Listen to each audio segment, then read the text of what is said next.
and then I'll pass it over. There we go. And I'll pass it over to you, David. Great. Thank you, Zulema, and welcome everybody.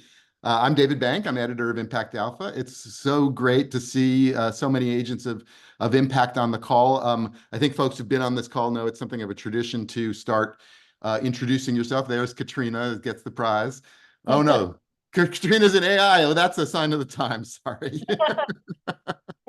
I don't know that I thought we had banned the bots, but we'll see.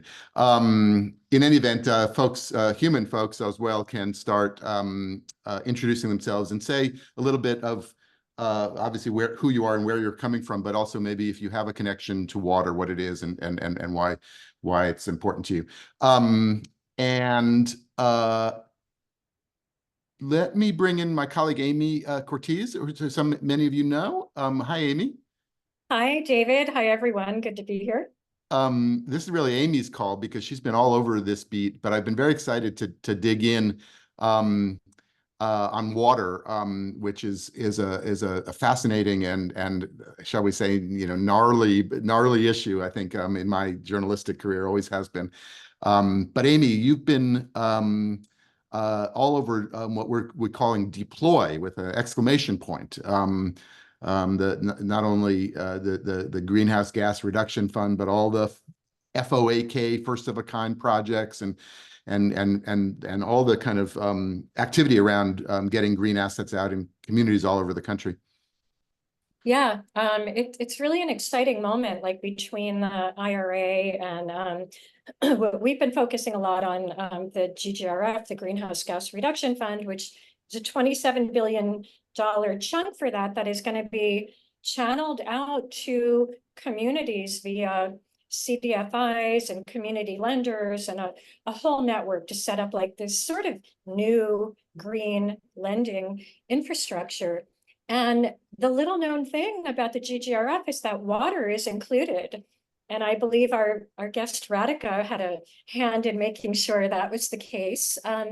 But people don't really think about it. So I love this coming together. It's really all about how to get these federal catalytic funds into communities where they're needed and maximize them. And then of course there's the 50 billion, specifically for water in the bipartisan infrastructure law.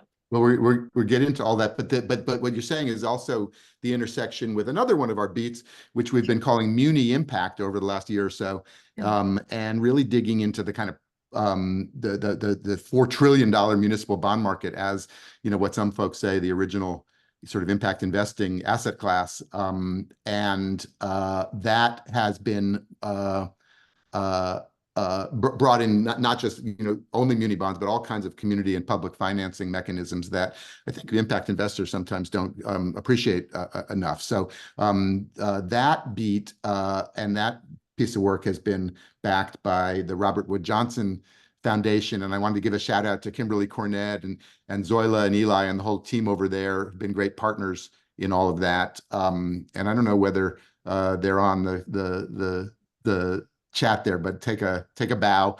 And let's welcome our guests, Amy. Radhika Fox, welcome. Hey, good afternoon. Good to be with you all today. North Star Strategy, I think you're in, where are you, in Bethesda, I think? Yeah. And you were the former assistant administrator of the EPA for water. So we are delighted to have you and look forward to our conversation. But hello, Rogelio Rodriguez. Hello. Yeah, good afternoon, everybody. I'm glad to be here. Thank you, ImpactAlpha, for putting this together. And Rogelio, just remind us exactly where you are today and what you're up to and what you'll get back to as soon as you get off the call. Sure. I'm a director with Water Finance Exchange, and I am in Lufkin, Texas.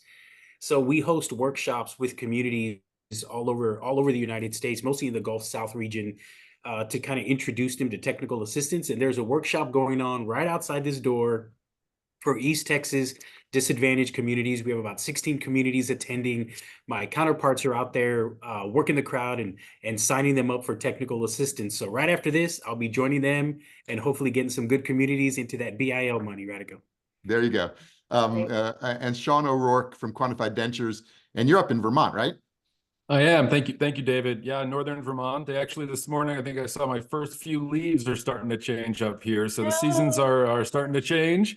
But yeah, I'm with Quantified Ventures. We're a funding and financing advisory that work with organizations around the country and communities to drive more diverse sources of capital to mostly nature-based solution and water-related projects for multiple benefit outcomes that directly impact and work with communities.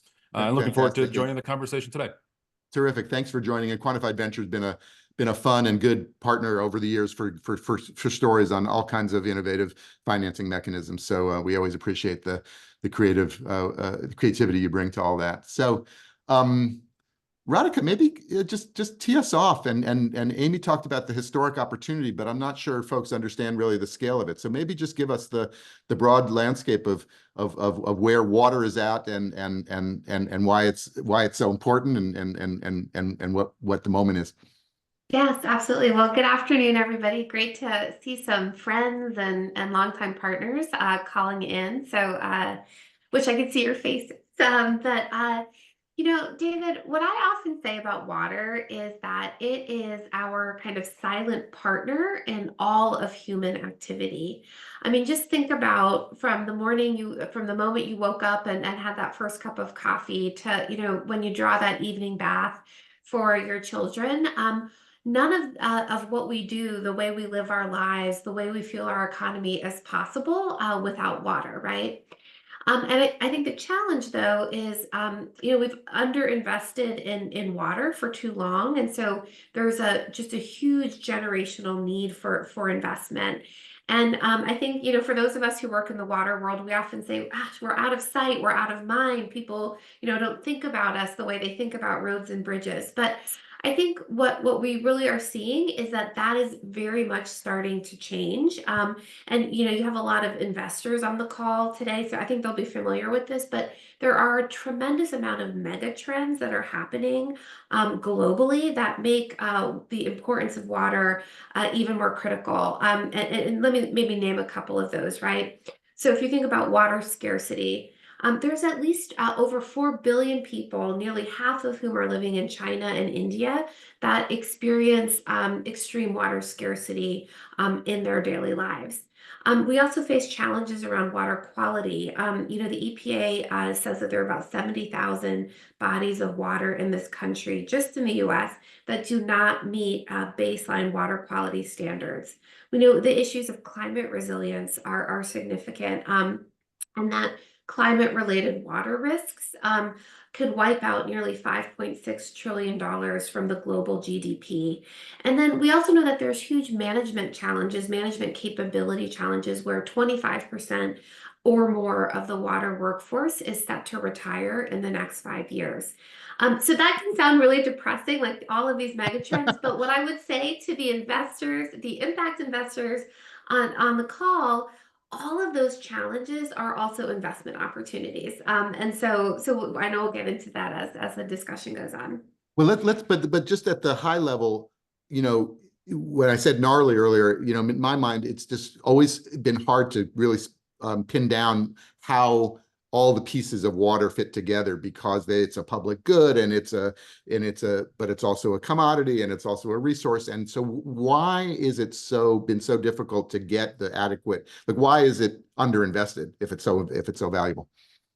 Well, I mean, I think we've underinvested in nearly everything that's worthy of investment, right, in this country. If you think about how we're investing in schools and our education system or in transportation. So I certainly think that underinvestment has been there. And I think part of it is that with water, it both is industry and a sector, but it's also a theme, right? It's a key input into other sectors, and so that's, I think, where some of that gnarliness comes from. But of course, we're at a very different moment with the bipartisan infrastructure law as far as catching up on some of that investment. Yeah, and you were instrumental in making sure that that infrastructure law had significant funding for water infrastructure, 50 billion, which we've never ever had before, right? And 15 billion for lead pipe replacement, which is still a huge problem in this country. So tell us about that. And the, you know, even with all of that, right, it's still a drop in the bucket. There's a lot more needed. So tell us about that and maybe how the private sector can plug in. Sure. You know, it was an incredible honor to be part of the team that President Biden and Vice President Harris had to deliver the bipartisan infrastructure law to the American people. You know, I was sworn in by the president on day one, a couple hours after he was sworn in, and we got our first assignments basically in that first week around putting together that infrastructure package. And so it was probably the experience of a lifetime to be able to, you know, start from, if you think about, you know, Amy, where we were as a nation on day one of the Biden-Harris administration, right? We were in the throes of a global pandemic. The economy was in free fall. We had a democracy at risk. And to sort of come in and sort of prioritize infrastructure in the way that we did. And by November, standing at the White House lawn while the president signed the single largest investment in infrastructure that this country has ever seen. You know, of the 50 billion that has gone into the water sector, I thought it would be helpful for your subscribers to kind of get a sense of where we are in the arc of that spend. So about 30 billion of that funding has been announced by EPA. And of that 30 billion, about 16 billion has been awarded to states, tribes, and territories around the country. And then of that 16 billion that's been awarded, about 5 billion is in local communities in the form of assistance agreements, you know, and they're funding projects like pumps, treatment plants, getting lead service lines out. I wanted to just underscore those numbers though for your subscribers, because of that 50 billion, only about 5 billion is in communities on the street, you know, helping make these water improvement projects. And so I like to say to folks, we are very much still at the tip of the spear as far as shaping who gets these resources, how we partner to ensure that they're leveraged and creating, you know, sort of maximum benefit. So that's sort of where we are with the infrastructure spend. And there's a tremendous role for the private sector. I mean, no municipality is building infrastructure projects without the expertise of the private sector. There's huge leverage opportunity from the private sector on the capital side. And I know we're going to kind of get into that discussion. But again, I think what I really want to emphasize is that we are at the tip of the spear as far as the benefits that will be accruing to our communities and to our economy because of the bipartisan infrastructure law. Amy mentioned the greenhouse gas reduction fund, you know, including water, and I know a lot of folks on this call have been working on that. But that's an additional pot of money that can also be leveraged? And is there ways that the two kinds of funding streams can complement each other? So that's a great question. So of the 27 billion that has been awarded for the greenhouse gas reduction fund, the place that water is kind of there's the most opportunity of water is around the 14 billion that has been awarded through the National Clean Investment Fund to the three entities. So one of the things that we made sure was in the language around NCIF, that, you know, that there are 7 types of qualified projects, and the development of critical clean water infrastructure is one of those qualifying projects. And, you know, you're going to hear from Shaun in just a little bit, but I think that the critical thing for us to be doing right now in the water sector is to be feeding a pipeline of water infrastructure projects that can measurably reduce greenhouse gas emissions to these 3 entities. And so, you know, Shaun will talk about some of the leadership that Quantified Ventures is having in making sure that happens. But I think just collectively, we all need to be building that sort of literal water pipeline to the NCIF. But I also wanted to, you know, if I could, David, go back to the sort of the bipartisan infrastructure law opportunities. And Amy, to kind of speak a little bit more deeply to the question that you asked about, what are the opportunities for impact investing and for private capital, because there are so many. So I think one really big area of opportunity is around the reality that even though there's all this money on the street, we know that many communities really struggle with having the technical, the financial, managerial capacity to be able to access that funding. So for example, the Robert Wood Johnson Foundation often says, there's a lot of communities that are shovel worthy of getting these dollars, but they're not shovel ready.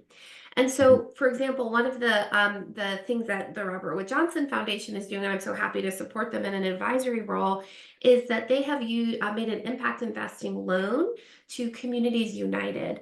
And what that project is doing is enabling water utilities in 7 southern states pay for the design, the planning, to be able to access the state revolving loan fund dollars that were made available. These are lower resourced, disinvested communities that wouldn't have been able to access those pre-development dollars to be able to do the work to get on the list. And what we're projecting is that those resources are going to unlock about $35 million of federal money for the, about $4 million impact investing commitment that the Robert Wood Johnson Foundation has made. And Rogelio will talk later about other ways that we can use impact investing dollars to really build the technical, financial, and managerial capacity for communities that have been left behind. Now, I don't want to take up too much time because I know Shaun and Rogelio are going to speak too, but as we get into the discussion, happy to share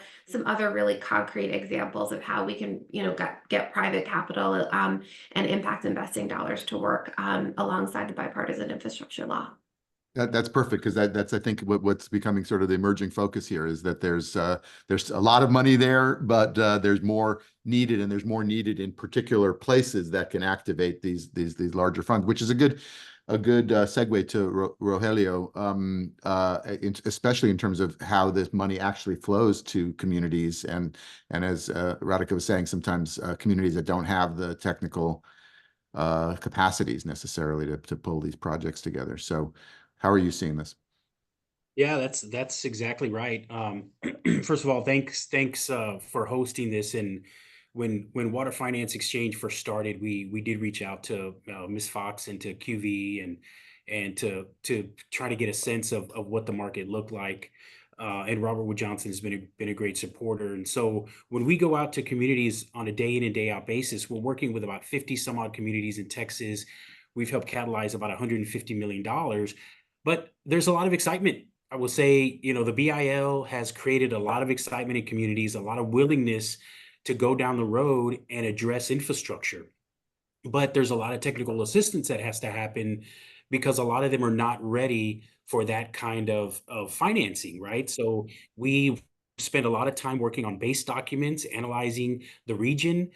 We like to focus on regions and good, healthy regions because typically regions share the same resources, but they share the same challenges. So when we go into a community, I often say we never learn about projects. We always learn about problems, right? And how do you turn those problems into good, affordable, healthy, long-term, resilient projects? And so the BIL money that's come into the SRFs in the different states has been very instrumental in catalyzing some of those projects. So down in the community, we see a lot of excitement. We see a lot of willingness to do things that communities have never done before. We see a big focus on water infrastructure, water resources. And so the day-to-day activity that we work with in getting these communities into a position where they can apply for funding is really important and really complements the work that Radhika has done on the BIL, because that has sparked that interest, right? That has sparked that willingness to do these things. So in that work, day in and day out, it's that infrastructure that we try to get to, but how do you build that and how do you fund that?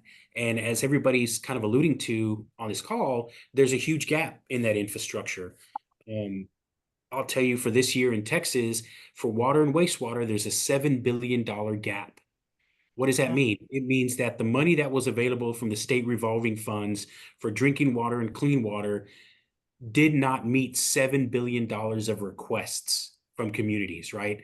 So there's one opportunity. These communities have done the work to put themselves in a position where they can apply for those funds, meaning we've helped them complete audits, we've helped them complete water loss plans, conservation plans, drought contingency plans. We helped them shore up their financials.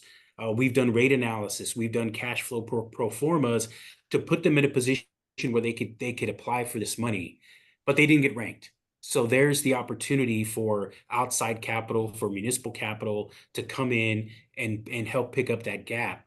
And so as we work with communities, that's all part of the equation, right? The psychology of affordability plays into this in a way that, well, if I'm going to do all these things, gee, this is seeming like a pretty high price tag.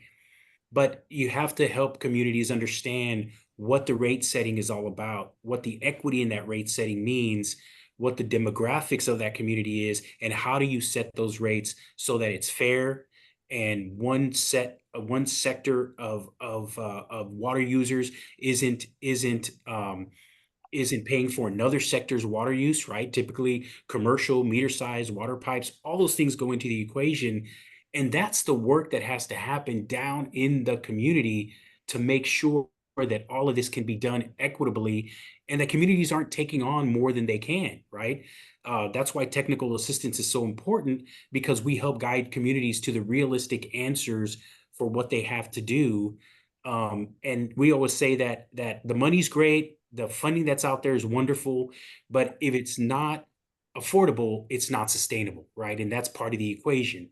And so that technical assistance that we provide help communities realize all those factors, because every community is different. And you know, Miss Fox saying that there's 5 billion in communities, every community is different. They have different character. One community, a $2 rate increase is a no-go. It's just not going to happen. Whereas in another community, a $10 rate increase is okay. We might look at that. Tell us what that does. So you have to really go down in the communities and learn their character, find leaders, find stakeholders, and work with them on a day in and day out basis to get them ready for the application process, to get them ready for funding, to get their systems to a point where they can manage this funding, because it's not just about the money you put into the system, it's also about the management and operation of that system. Worst thing you can do is Rogelio, yeah, if I can cut in, I love your approach. It's very holistic. You're really like down there getting, you know, into the nitty gritty. But you've also, when you encounter these gaps in the market and these obstacles that are keeping some of these communities from accessing capital markets and some of the federal funding out there, you've been creating specific vehicles, right, to fill those gaps. Can you talk about some of them? You talked about TA, but you know, you've got at least 3 other funds, I believe, right? Yeah, so Water Finance Exchange, right? Finance is our middle name. And so we've been very focused on the finance value chain from the beginning of that, meeting that community all the way to long-term funding. And what we've recognized is that there are certain gaps within that chain. And everything from small, look, I don't need, you know, certain communities don't need $5 million, $10 million. They need $50,000. They need $3,000, right? They need these small things because they've become barriers to raising revenues and having good, healthy systems. So we created a disadvantaged community advancement fund, which funds small projects, right? A water pump, an audit, an engineering, a preliminary engineering report. So we can know what's going on in that community and really have a better handle on what they need to do. That's a grant fund that's been funded by Stillwater Foundation. We're so excited and so happy that they did that. We're deploying that in some communities where that meets their need, but also unlocks an opportunity for longer term funding. We've also created the pre-development loan fund. It's a bigger fund. It's about $250,000 max. Those are to get communities on track for funding, right? There's certain things that have to be done in order for a community to be able to competitively submit an application for funding. Everything from engineering to plans to audits to water conservation plans. That is a fund where we expect to get paid paid back. And so we levy a AAA interest rate, just because it's competitive and it's a rate that communities could never get, the communities we deal with, but we also want to make it affordable. We're also working on something larger, which we're all looking beyond BIL, right? How do we take this excitement that communities feel for their water infrastructure, and what do we do after BIL, right? So we're working with Robert Wood Johnson Foundation to create a bond enhancement program that will use impact funds to ensure some of these disadvantaged community financings, right? It will allow communities that have never really been able to access the municipal bond market, capital, loans, lending. This will provide an enhancement, a bond insurance that will allow them to go get traditional funding. We hope that this unlocks a thought process that, hey, some of these communities have done the hard work to have audits, to shore up their financials, to be transparent, to have good governance and good management with the help of technical assistance. Now they're ready to go to the local bank, go to the local investor and say, okay, we'd like to borrow some money. And with this help of Robert Wood Johnson and the enhancement program, we think that could help them open up that first loan, get them to agree to do things on an ongoing basis, like be transparent about their financials, and allow them to borrow money on an ongoing basis, eventually getting to the point where we create something like an SRF pool, but with a much lower rating, right? Maybe an A-rated category, so that more communities can be included in it. Shaska Chirinos asked the question, what is the profile of investors who are providing the funding? And you named a couple of them, but also now you're using SRF and other acronyms. So make sure that you yeah, apologies. And you know what? I know we're limited on time, so I hesitate to kind of define everything, but a lot of the BIL money has come to the states that run state revolving funds, and those are the lenders, if you will.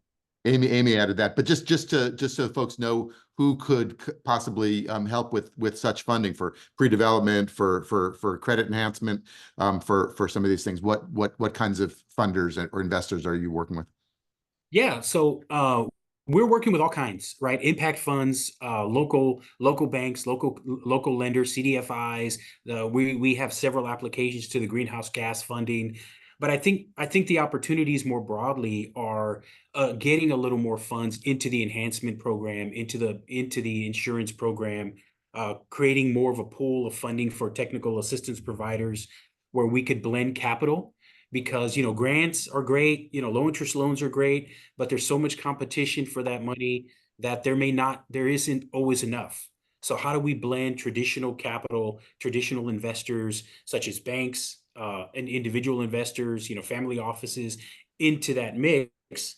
And there's also specific project resource opportunities in reuse, desalination, rain catchment, right? We can be as project specific as an investor wants to be, given what their impact model portfolio looks like. Yeah, Rogelio, when you and I chatted, you have some examples in desalination, and you're in East Texas now. I know you've worked in West Texas, and you're in Alabama. Can you give us quickly, I think we have a few minutes before we move on to Shaun, but tell us about some of those examples and what communities are doing and how you're thinking about that financing. Maybe Sure. just Yeah, so and I'll talk about a few of them that are different. Presidio County in West Texas, very drought prone, very dry part of Texas. It's a desert.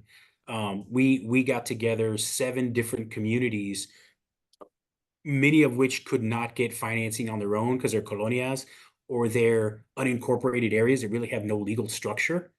So we got the county to agree to be the regional collaborator.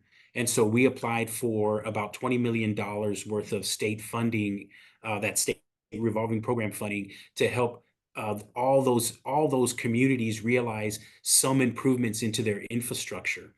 Right? There's still more to do, but and this would be very interesting to your investors. We did that about a year ago.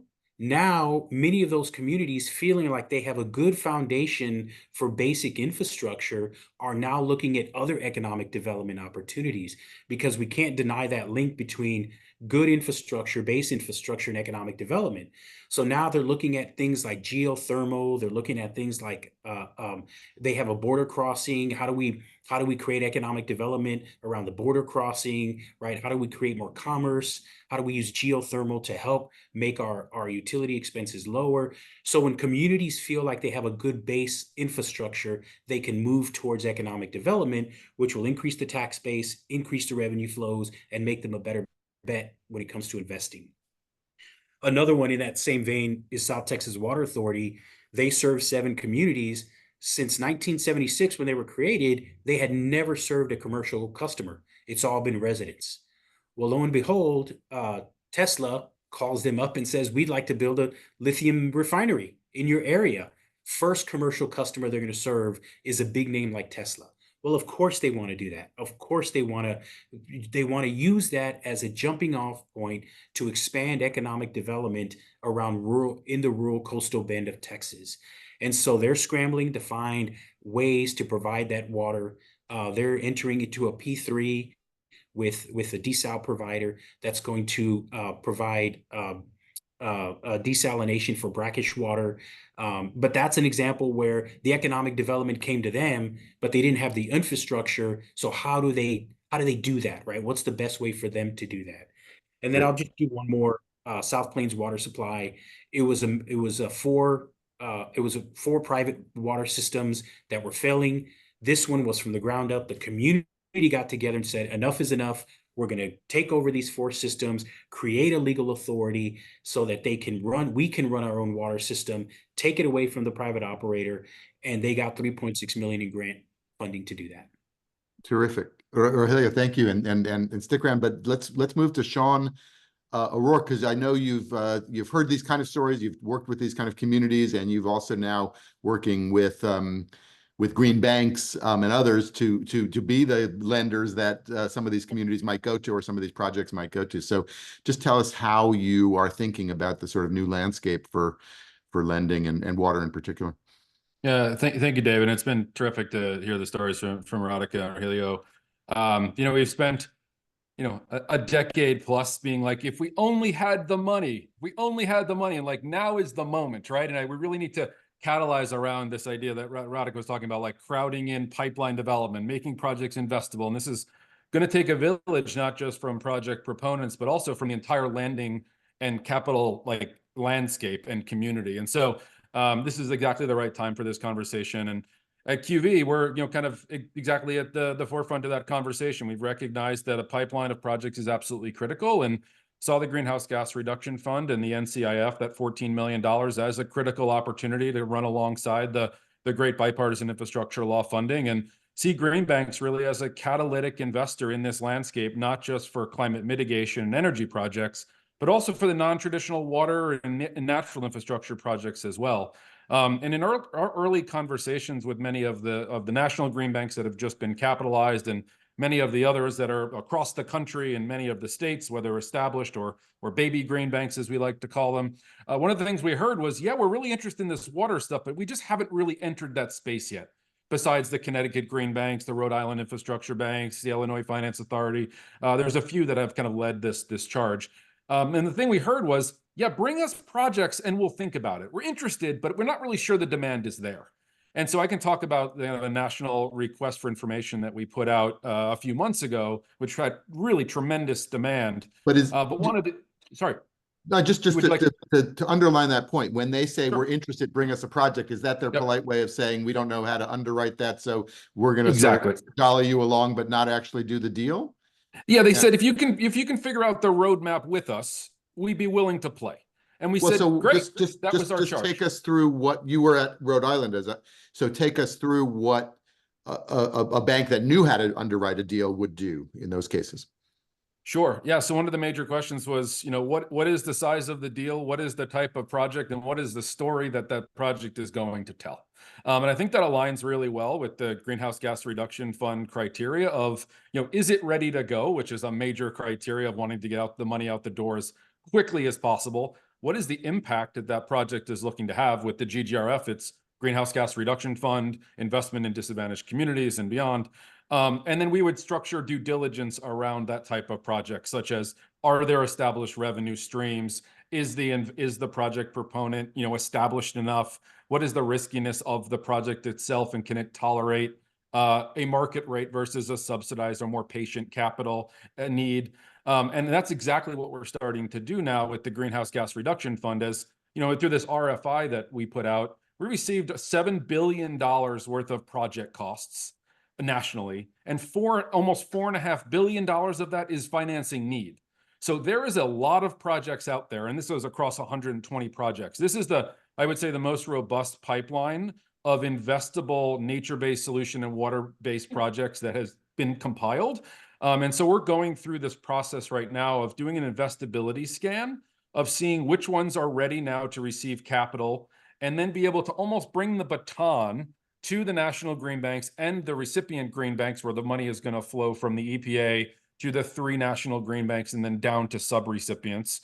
We're trying to build the pipeline, not just for the national green banks, but also for the green banks that are in the states, of ready to go projects that are at scale, that have struggled to access capital, that are able to tolerate a little bit more of a market rate. We recognize there's many projects that are going to need patient capital, room where they're going to need below market rates.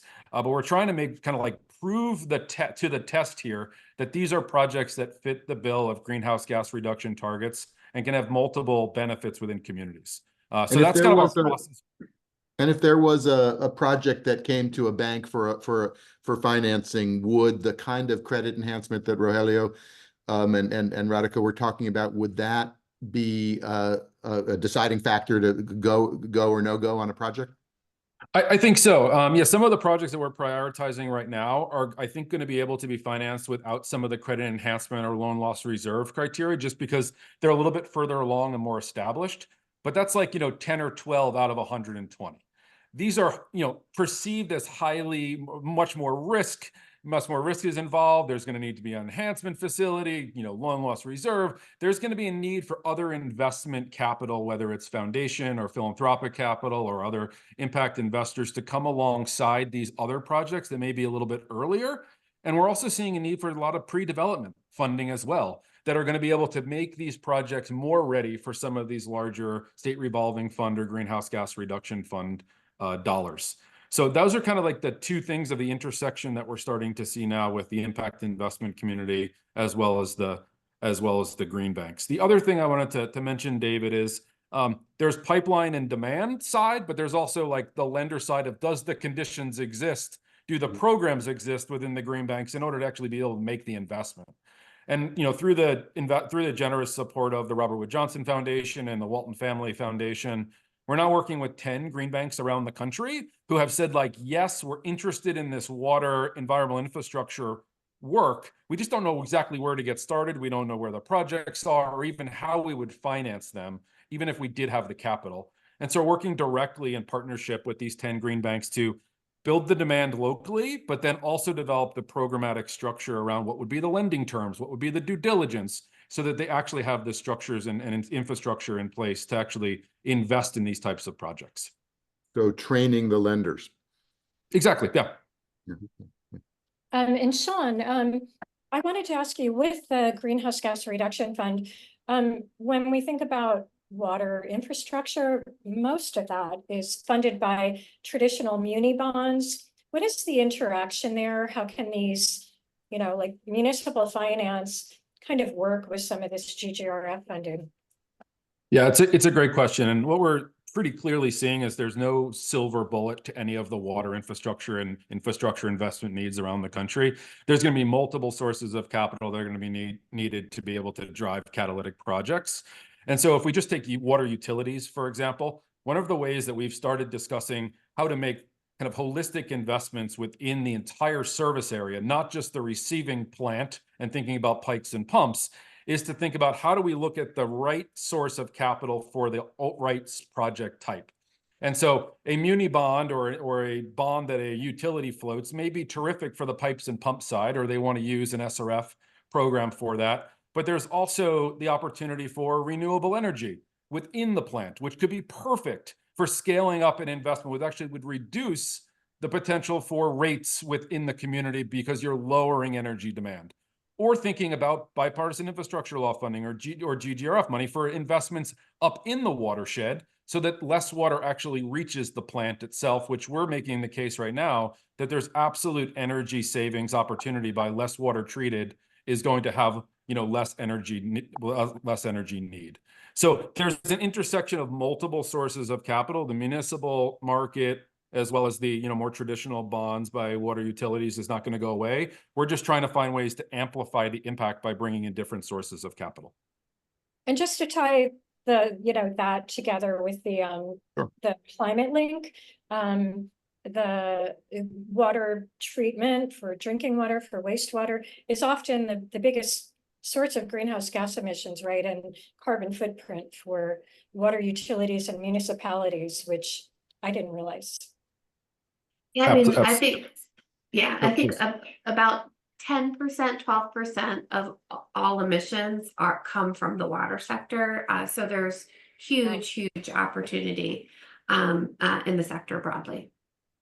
Great. I wanted to dig in a little bit more on green banks, and I think, you know, we throw that around, and now there's actually some you know, the GGRF essentially is financing a kind of distributed green bank.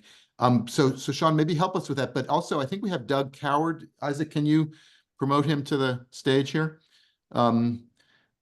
Which is of the Solar Energy Loan Fund, which is essentially a green bank. So and part of I think one of the banks you're working with. So maybe you two together can explain us how this infusion of capital is supercharging green banking. There's Doug. Now you got to come off mute and give us, maybe if you're willing, a little video. There you go. And yeah, so what's different now and what's needed? Doug, maybe just, you know, you've been listening, I think, so just pick up on what Shaun is. Unfortunately, as I was getting brought on as a panelist, I did not hear the full question, so I apologize Shaun for can that. But I cover have for been you if he following. wants, but No, I have been following along with the whole discussion. It's been really interesting. And just as a really brief background, SELF is a nonprofit green bank and CDFI. And what we're really doing is trying to help low and moderate income families gain access to low cost capital to then invest in what we broadly describe as sustainable building practices. So traditionally, we've been working on energy efficiency, storm resilience, renewables, and just recently, we've been moving into the green infrastructure space. And if I may just focus for a moment, our secret sauce is really our underwriting methodology, which is based on ability to pay, not credit scores.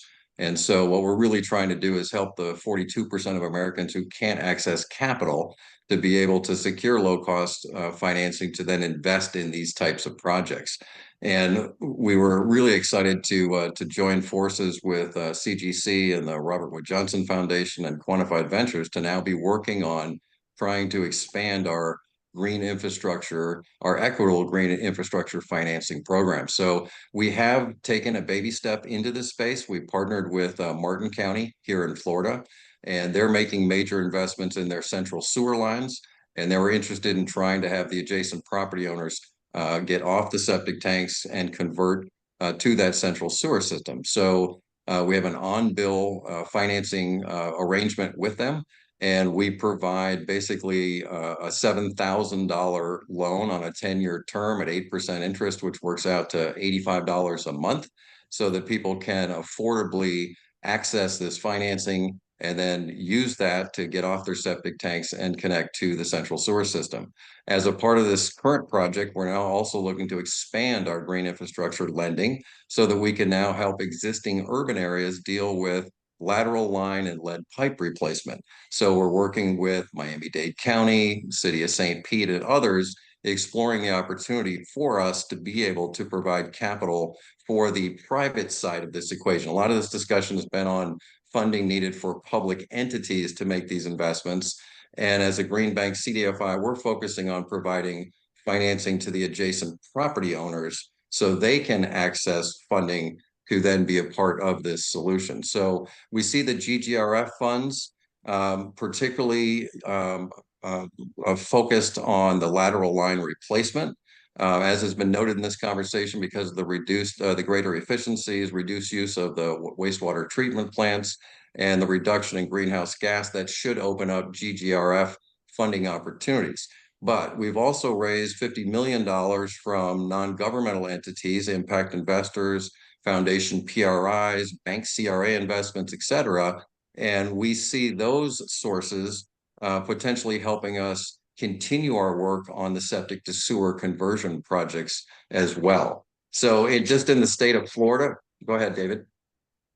Well, I was just going to come back on the sort of private capital opportunities, because you're making loans that are underwritable on a commercial basis with a cash flow behind them and a repayment plan. And if you had more lending capital and whatnot, you're able to expand. And I know you've been expanding, you know, from your base in Florida there. You're all over the place.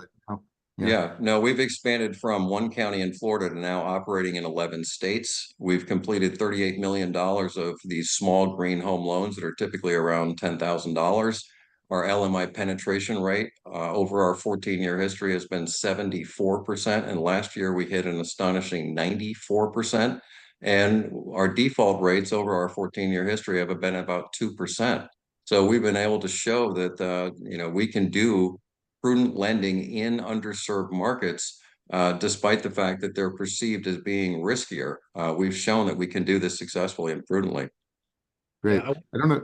Yeah, Go I'd ahead, like to Rogelio. comment on that, because exactly what Doug is saying, you know, managing risk or perceived risk by outside capital is a hugely important way to attract that outside capital. And so if you look at communities, right, credit's about the willingness and ability to repay debt. There are very few municipal defaults, right? When you have technical assistance, that technical assistance helps shore up those financials. So I think outside capital, once you dig into these communities, you'll find that there are some good, safe bets in good, solid, essential services, which really make the difference in investing. Now, Alexander Poe on the chat said, could definitely use some technical assistance to turn our water use reduction opportunity into a financeable project. I imagine that's where lots of folks are at, which is they clearly have a need, and they might have, you know, savings or efficiencies of one sort, but is it really financeable? You know, to the extent that water loss is reducing electricity cost, is reducing raw water cost, you do have a dollar that you can quantify in that savings. We're doing this in certain communities now where we come in and we look at water loss, we look at electricity and utility cost, and we can quantify the reduction of water loss into a number, and that number can be used to help set you up to borrow money later on, right? It's a process and it doesn't happen day one, but there are quantifiable measures where you can use those financial savings to leverage capital in the future. Yeah. We were talking about that earlier. A lot of this is public benefit, right? It's a positive externality, and if you're not fixing it, it's a negative externality, right? You've got lead in pipes, you've got you know, health issues, etc. So in that, you know, typically is a public sector responsibility. So it's very interesting to see this come together, and how do you finance the positive externalities and create a model around that without, you know, and we're steering clear of like the bad privatization examples that, you know, have also hurt communities. So there's an interesting middle ground there to work out. Radhika, sorry, did somebody want to jump in? Oh. I wondered if Radhika had any thoughts on that. Yeah, I think that's an excellent point. I agree with you, Amy. I think the other dimension to bring in, particularly for some of the listeners who are maybe on the private capital, private equity space, even if they're not necessarily sort of impact investing focused, is if you think about over the last couple of years at the EPA, just the robust regulatory agenda that's been advanced. We've been talking about, you know, the lead pipe. So, you know, we're going to see a final lead and copper rule, you know, very, very soon. But another key regulation that came out this spring was the PFAS drinking water regulation. So this spring, it was the first time since 1996 that that a new contaminant has been regulated by the EPA under the Safe Drinking Water Act, right? And so as that regulation goes into effect, there's going to be thousands and thousands of drinking water agencies around the country that are going to have to either test for PFAS or if it report on it, and then ultimately have to implement technology. And what I can say is there's a huge need for innovation in the area of PFAS testing and treatment. So, for the private equity funds on the call, for the impact investors on the call, what I would say is whoever can come up with ways to democratize the testing of PFAS so that we don't need to use centralized labs, that's going to be there's a huge market opportunity there. There's a huge market opportunity and more efficient ways to treat PFAS. The destruction of PFAS, once you get that PFAS out of the drinking water, there's a huge question around how do you destroy it so it doesn't get into air, land, and water. Those are all areas for innovation, for investment, with a huge return on the other side, because again, there's going to be thousands of these water utilities that are going to be looking for those solutions. So that's, I think, another dimension around the investment opportunity is around investing in the technology solutions that don't yet exist in the sector. There's a question here more broadly, and PFAS is a good example of it. But it's sort of what I was getting at earlier. Is there's all these positive externalities that in health, in economic development, as we've heard, in housing, ability to have a house, or agriculture, obviously. So water has all these positive externalities, but yet it's underinvested. The question, I think, from Matt Elston was, why is there not more efforts being made on a system level to internalize these? I've always thought actually taxation is actually one way to internalize some of the positive benefits. We used to think so. But what is David, the way I'm all for a water tax. Well, okay, let's take this more broadly. Like, how could we change at a systemic level some of this underinvestment and really capture the increased value that comes from healthy water? I think one of the very immediate opportunities that is not happening is actually telling all of the great stories of progress, right, around when we invest in water. So how are we lifting up the stories that Shaun just told about some of the things that they're doing? Rogelio, the communities in Texas that are being transformed because of this. When I was at the EPA, I helped stand up the first ever sort of scaled technical assistance initiative. So there's about $500 million that is out there right now to help communities, disadvantaged communities, access these dollars. And there's real successes happening. There's 1,000 communities right now that are getting that technical assistance, and for the first time unlocking these federal funds. We need to be telling those stories to America, not only about water, but also the historic clean energy investments that are going to start hitting communities, the transportation ones, because people need to understand this is actually making their lives better. And that's what's going to create the public and, frankly, the political will that we need, so that things like the bipartisan infrastructure law and the Inflation Reduction Act, they shouldn't be called historic, where they should not be once in a generation. They should be an every generation kind of investment, right? That's what's going to be needed to really save people and the planet from the sort of the context that we're all operating in. And actually on that, isn't there debate right now whether or not that funding is going to be extended, the infrastructure funding? So the infrastructure funding, it's a 5-year kind of appropriation, and it's not tied to the annual budgeting. So regardless of what happens with the election, things like that, that funding will continue. And there's certainly calls for more investment, but there isn't really an active package that's in play right now around infrastructure. The questions are now coming fast and furious, which is great. Although we supposedly only have 3 minutes left. I think we'll go a little bit longer if folks can stay. Obviously, if you have to jump off, thank you for joining. But let's just keep rolling for another 5 or 10 minutes, if that's all right.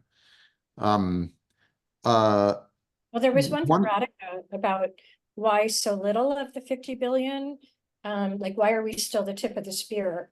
Why is it taking so long for that funding to get out, get to ground? Yeah, sure. I'm happy to answer that. And then I totally forgot about the chat. I would love to answer the PFAS tax chat or question that Matt put in the chat too. But so, like, I know this doesn't feel this way, but actually to have 5 billion of the funding in communities in local assistance agreements is actually pretty fast. And to have 15 billion of the money having gone from EPA to states, tribes, and territories to then fund those local projects, that's actually really, really fast. Because the cycle that we operate in for the state revolving loan funds is that EPA first puts guidance out. The states have to then develop their what is called an intended use plan. They have to put that out for public comment. They have to then get public comment. Then they have to submit that IUP to EPA. We then have to review it and approve it. So it is just the cycle of how federal water infrastructure money goes out the door. And we were able to speed up a lot of things actually.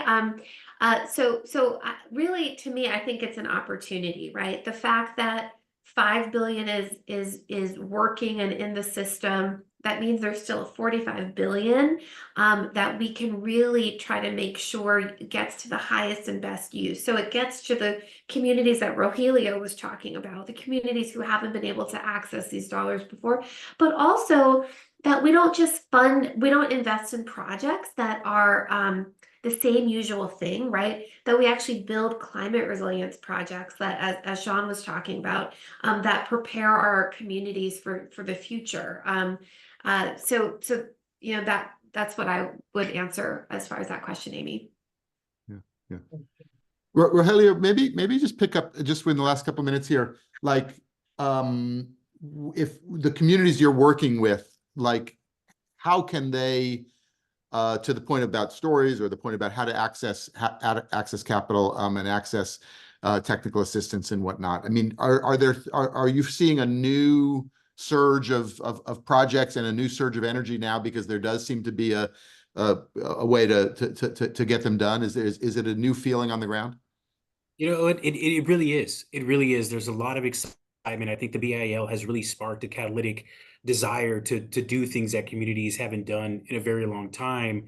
And in part of that also includes, good foundational documents that investors look for, right? They're doing audits for the first time. They're getting engineers involved for the first time. They're really trying to figure out how they can better position themselves. And so the question really is, if and when, this funding ends, what do communities do at that point? And how do we continue this excitement, right? How do we move this forward to really provide a long-term solution that blends the great work on the BIL, the state monies that are being allocated, as well as private capital?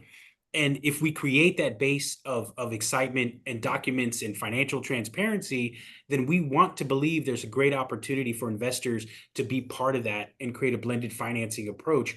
So this is a good time for communities to show that they're doing something. And you're right, Radhika, that how do we tell the stories? We challenge ourselves all the time.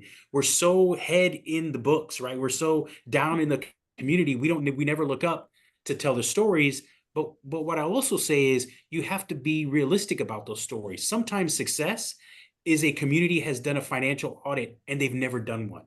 It may not seem like a huge success, but to them, it is revolutionary, right? We have to be able to tell those stories on an ongoing basis because that time frame from problem to project to funding is so long. What are those intermediate benchmarks that show that this is working and communities are moving in the right direction? Right.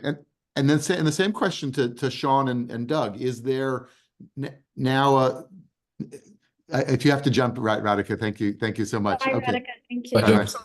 But let's just stick for a second. There's the same excitement among lenders and financial institutions to be in this new and possibly unfamiliar, lending categories. Is this a growth moment for this kind of lending, and folks are beating a path to your door, Doug, to learn how to do it? Well, I think it's going to be a combination of trying to circle back to some of our existing investors and move them into this space. But I actually think it's an opportunity to bring in an entirely new group of investors who are focused on water quality, right? So I think it's going to be a combination of both. So I do see it as a huge opportunity. I mean, we're literally building a pipeline right now, and we need investors right now. We have real world projects that are ready to go. So I'm confident that as we invest more time and are able to network and connect with more groups, that we will be able to raise more private and philanthropic dollars to basically blend with the private funds that or the public funds that are available through GGRF and other means. Great. And Shaun, I guess you'll get essentially the last word here. So wrap it all together. Yeah, I would totally agree with what Doug was saying. You know, now that we've been able to demonstrate that there is deal flow out there, we've been having really productive conversations with a variety of different investors who are interested. And like right now, it's just a matter we're all learning this together.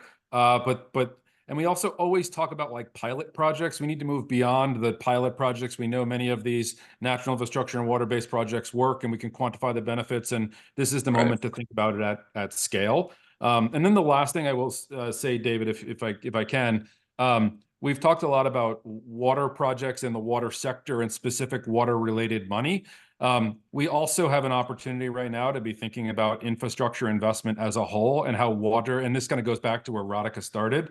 Water is a part of all of these infrastructure investments. So like, you know, housing development is water projects with a roof. Transportation projects or water projects with travel lanes, you know, and so that's ways that we can start to scale the investments into multiple benefit resilient water related projects is by scaling this across the infrastructure classes and not just waiting for the specific project to come up and say, no is the funding opportunity through the federal government. So yeah, I've enjoyed the conversation today. Thanks. We certainly have as well. And the takeaways, I see that our AI friends have already provided takeaways, although I slight difference between the two AI, so they can battle it out.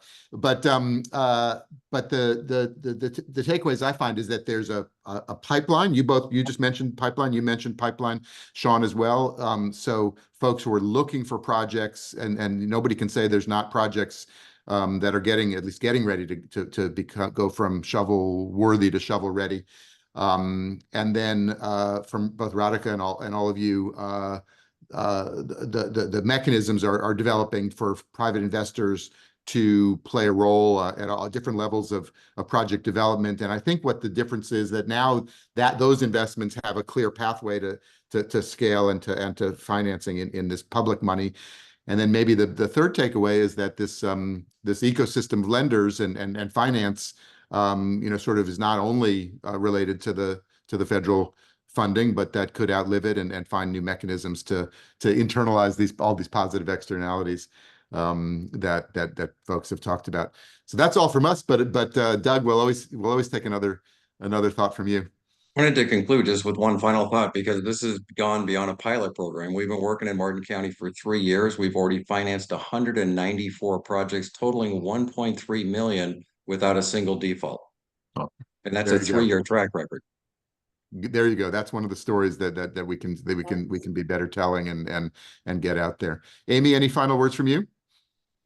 No, I just love this discussion. Thank you all. And I love how, you know, we write about this with the GGRF a lot, but it really is creating this long-term lasting financial infrastructure to, you know, reach deep into communities and solve some of these problems. So glad to see water being folded into that. And, you know, it should be a holistic thing, but great work all. And we'll stay on the beat. Amy's been terrific on the beat, and we'll stay all over it. So please keep not just the folks on the call, but all the people who have been tuned in here. Please keep the good tips and examples and stories coming to us, and we'll follow up as best we can. So thank you all, speakers. Thank you all, subscribers in particular, and everybody else. And thank you all to the ImpactAlpha team. We'll see you on our next call. All right. Thank you, everybody. Thanks for having us. Thank you. Thanks, everybody.